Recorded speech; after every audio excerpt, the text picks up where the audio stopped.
Welcome back and thanks again for joining us. In August last year, Cabinet approved the integrated strategic management of rhinoceros. Let's find out what it's managed to achieve in this short amount of time. I'm now joined by Albie Modise. He's the Director of Communications in the Department of Environmental Affairs. A very good morning to you, sir. Thank you so much for joining us.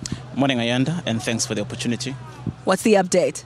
Well, it involves a whole range of interventions, internationally, collaborations with countries like Cambodia. We've signed MOUs with China. We've done the same with Mozambique. We've signed with Vietnam. We also at home implementing interventions at the ports of entry and exit. As the Deputy Minister highlighted earlier on, we have already deployed the green scorpions at War Tambo. In KZN, we'll be bringing the green scorpions as well. All of those are part of our efforts to ensure that whatever products that leave our shores, that there is a way of being able to detect and find a system in place to snuff out those who are responsible for poaching. But also in terms of the community involvement is critical, because conservation at the end of the day is about people. Our people have always been part of conservation. We have been, as a people, involved in conservation. And you know, owing to the history of our country, a lot of the people were pushed away from conservation estate.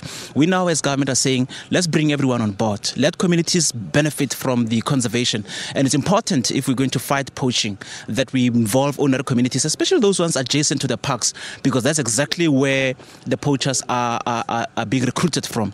That also is part of our intervention. But also what we've done is to work closely with the different security clusters. In August, Minister Malewa, joined by the Ministers of Police and Defense, they briefed the media on the work that's been done to disrupt the poachers at home, but also internationally working closely with Interpol. The police are trying to also, step into the space, largely because it's an international syndicate that operates. All the rhinos that are being poached in South Africa, they find a way out of our country to go to the market outside. So it's important that we recognize that particular element, and it's important that we work together with international partners. Are all these approaches working? We're sitting at 749 rhino killed thus far, 544 of them at Kruger National Park. Is it working? Look, we're concerned about the increasing numbers, but it could have been worse had we not implemented the approach. It could have been worse because there's been a number of arrests recorded. Kruger National Park continues to bear the brunt of the ongoing scourge of poaching, but there's also been disruptions of syndicates in Kruger, largely coming in through the Mozambican side, which is why we're working closely with Mozambique.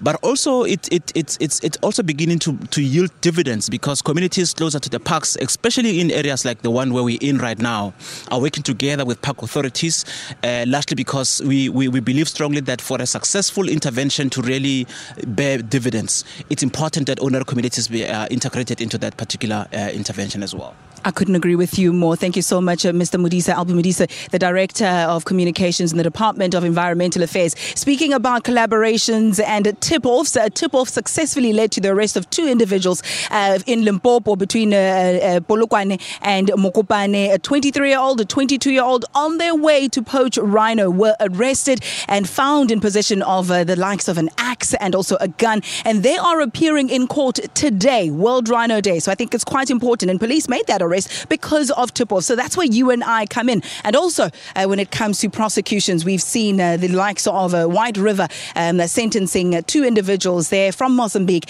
to life terms as high as 11 years each behind bars for poaching rhinos. So there are strides that are being made. More still needs to be done. We'll discuss it further just after this break. Stay with us.